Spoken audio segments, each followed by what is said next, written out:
I'm the storyteller, and my stories must be told. I have many stories, tales for both the young and old.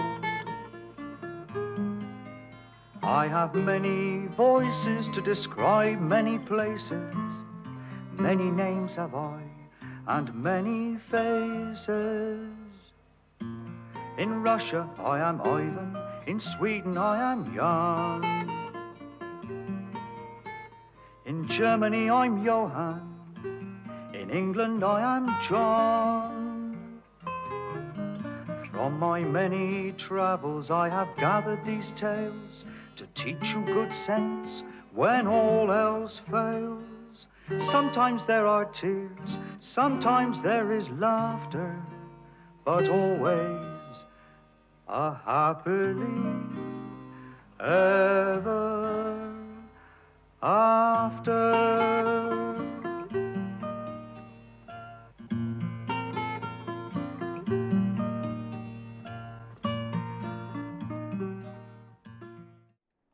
Welcome to the Cryptonomatron. Today's news stories, we'll start off with a very good, heartwarming story about the world's first cryptocurrency sculpture in Slovenia, in Kranj in Slovenia. It's a Bitcoin logo on a roundabout, and it was made by Aleksander, Frančeškin and Selman Čorović and paid for by 3FS and Bitstamp, which both are Slovenian companies. And there it is in all its glory. Isn't it fantastic? That shot's brilliant, right overhead, and there it is from other angles. Again, I'll link to this below if you want to go and check it out in more detail. There you go, there's a car going around it. Pretty cool, huh? It won't be the last sculpture or monument we see to cryptocurrency, that's for sure. Korea look like they're softening their stance on ICOs. They look like they're planning to allow ICOs again in Korea with new regulations, which is excellent news. And it shows that I think they passed those regulations in haste a little bit without really thinking of the consequences. There's a lot of demand for cryptocurrency in Korea. It's one of the countries in the world that is very active in the cryptocurrency space. A lot of investment comes from Korea. A lot of people own cryptocurrency in Korea, and this could give another kickstart to the ICO industry. It's going to suffer, always will in a bear market, and there's been a glut of ICOs this year, so it's good news. And still on the subject of ICOs, this is the first ICO being launched on Komodo, which is, as you know, it's a platform that's got a decentralized exchange and some other very, very interesting features about it. So Blocnation want to be the world's first decentralized initial coin offering on the Komodo platform, which is fantastic. They are a part of this company called Pouch Nation, which if we scroll down, they're based in Southeast Asia. I think their headquarters is in Singapore. They do have an office in Bangkok, I believe, as well. I don't know much about them, to be honest. But they organise events, I believe, this Pouch Nation, for a lot of people though, not just if you're having a small wedding or a gathering or something. We're talking about thousands of people here.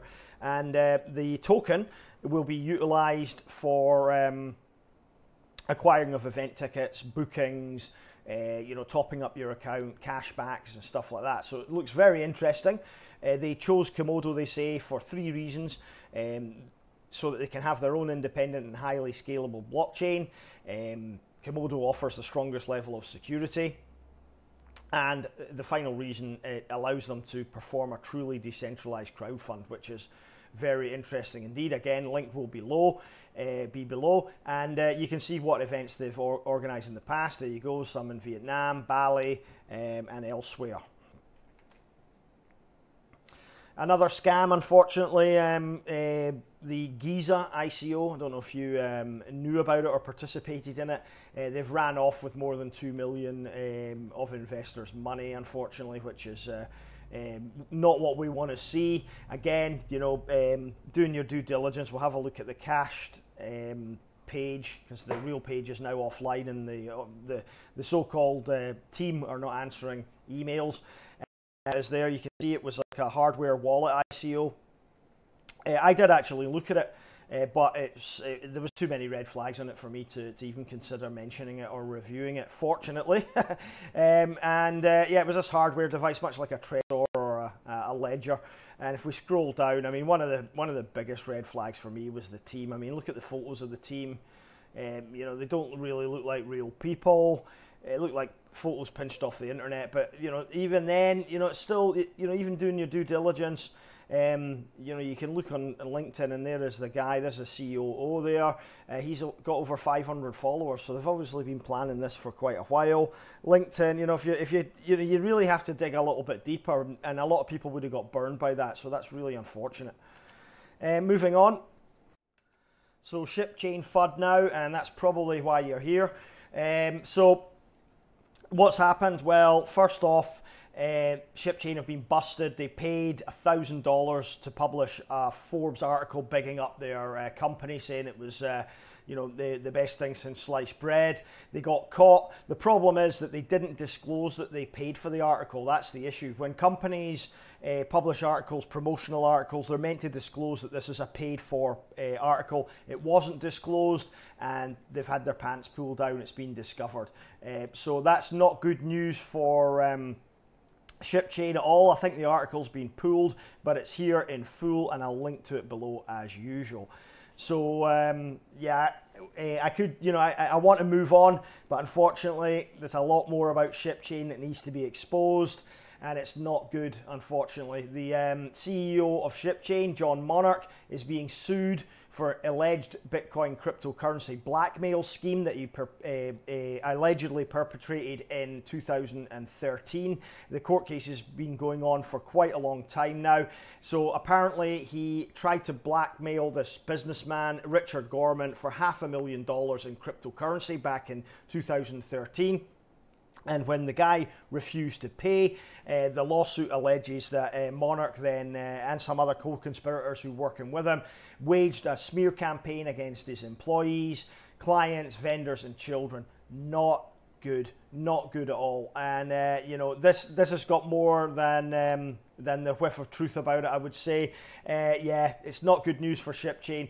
You know, when I see stuff like this, anything associated with a company, you know, especially when the CEO's involved with stuff like this, it's a definite red flag for me. So again, you know, that's a red flag against the Shipchain project, in my opinion. I wouldn't touch it with a barge pole, but that's me. You know, that's me. That's just my feelings. Another article I found here on the CEO. He's lost. John Monarch, the Shipchain CEO, has lost a court case, a defamation case against the guy he was allegedly blackmailing. So he obviously, you know, threw down and started a defamation case against Rich Gorman to try and get him to be quiet about it, about what's happened. And he's lost that case, and he's potentially facing up to $10 million worth of damages now he's got to pay. So not good news for Shipchain at all. Again, if you're holding it, you know, it really, in my opinion, it's time to drop those bags, guys. But again, I'm not a financial advisor. Do your own research. So moving on, more criminality, you could say. Markets aren't looking good either. Doesn't look like we're in for a recovery anytime soon. I mentioned that we could be in for a prolonged bear market in yesterday's video, and I'm sticking by that.